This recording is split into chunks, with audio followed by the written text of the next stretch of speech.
Good morning, children. How are you all? I hope you all are fine and be safe at home. I'm Mayuri teacher. I'm going to teach SST for your class. So in the last class or in the first chapter, what do you all learn?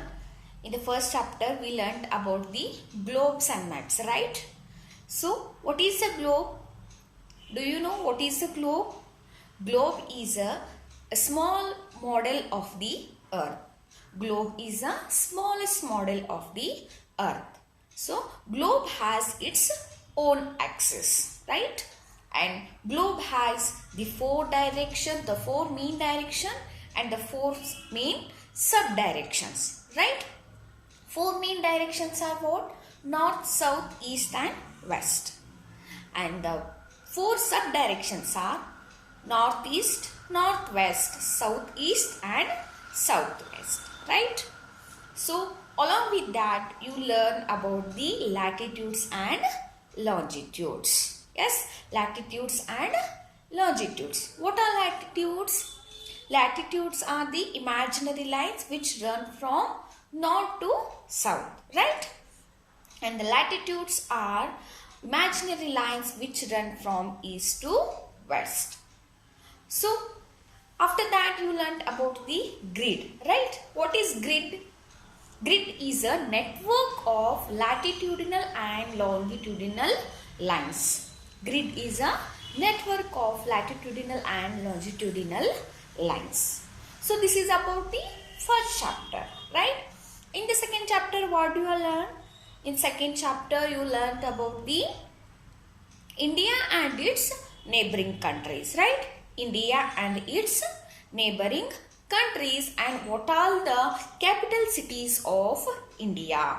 So what are the capital cities of India from Jammu and Kashmir to Kanyakumari. So many capital cities are located in the India. So even along with that you learn the tradition, culture, education, national flag, national symbol, national flower, national fruit, sports, tradition, etc. And the language also you learned about the different capital cities of the India, right? So in the next chapter, the third chapter, we are going to learn about the mountains and the plains. So the mountain and the plains, and the name of the topic is the northern mountains and the plains.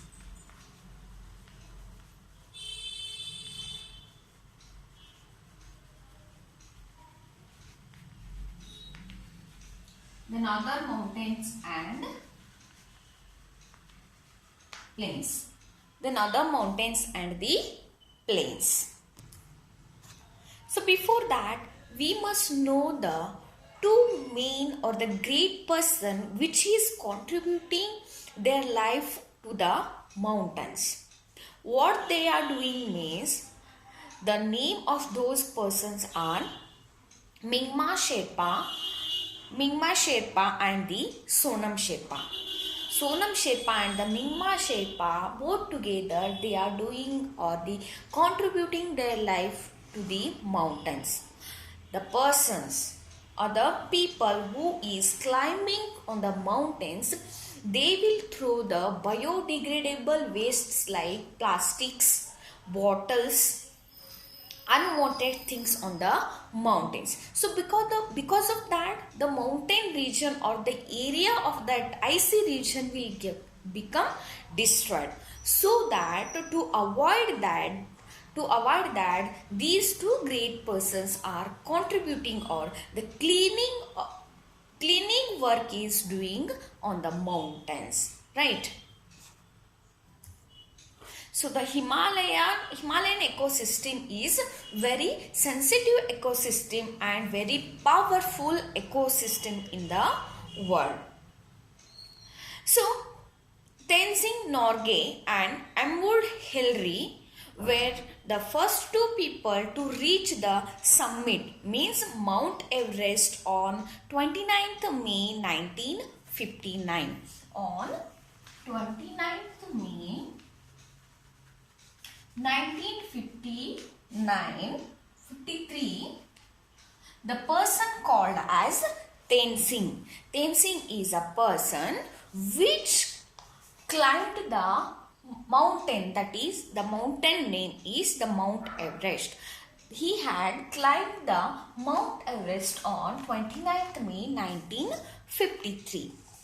After that, Appa Sherpa has climbed the Everest 21 times, which is a world record. So Appa Sherpa has climbed the Mount Everest 21 times and he has done the world record.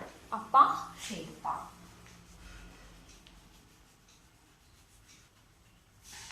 Tenzing. Okay. Then, who was the first Indian lady to climb Mount Everest?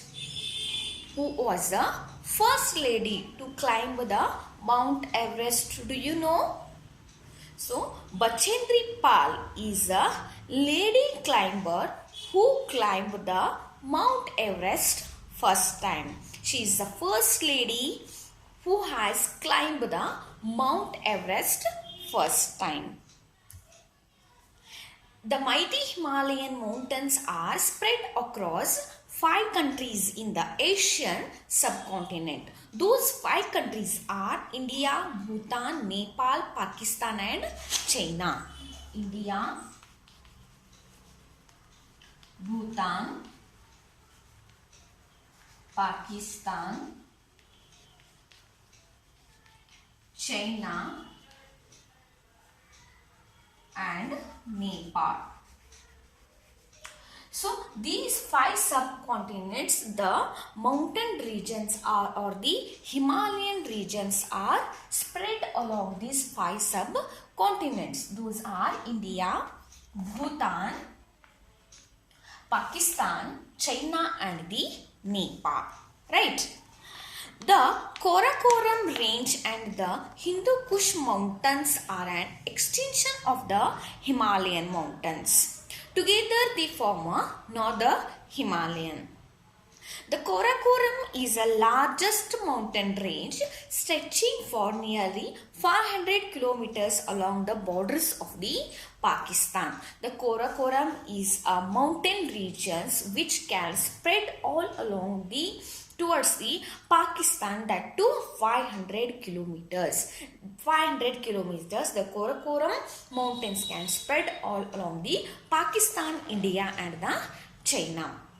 It extends to the Afghanistan, also into the northwest.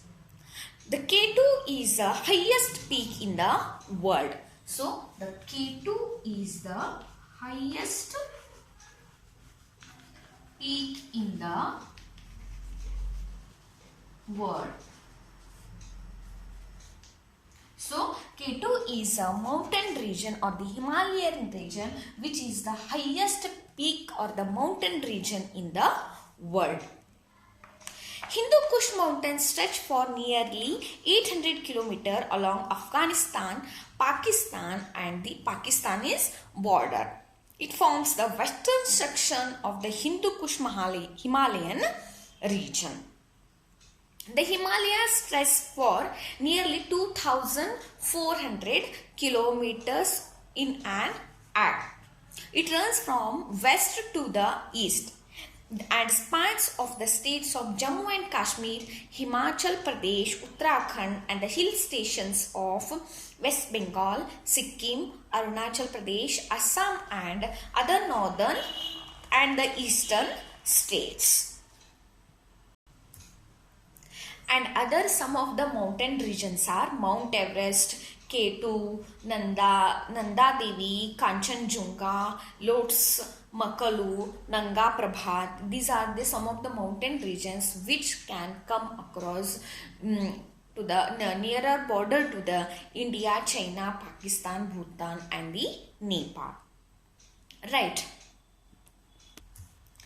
Now tell me why the Himalayan regions or Himalayan mountains are important to us. Himalayan regions are important to us because it forms the wall between India and the China. So mountains are become or perform a special character like the wall between India and the China. And these mountains stop the cold winds coming from the north towards the India, and so that we will be warm in our country. So that the mountains will keep us warm from the cold winds. And the forest of Himalayas provide us like timber, medicinal herbs, honey and the resins. Even in the Himalayan regions, they are forests. So in the forest, there are bigger trees and they provide us the valuable timber, medicinal herbs, honey and the resins. The Himalayas contain the third largest deposit of ice and snow in the world after Antarctica and the Arctic. It has around 15,000 glaciers. The Siachen Glacier is the second largest glacier in the world. Many important rivers of North India originate from the Himalayas. Most of the rivers are originated from the Himalayan regions. The Gangotri Glacier, the Ganga river will be coming from the Gangotri river, the sources of the Gangas, and the Yamunotri Glacier, which is there in the Uttarakhand, and Uttarakhand is also there in the Himalayan regions. So most of our Indian rivers can take birth in the Himalayan mountain regions only.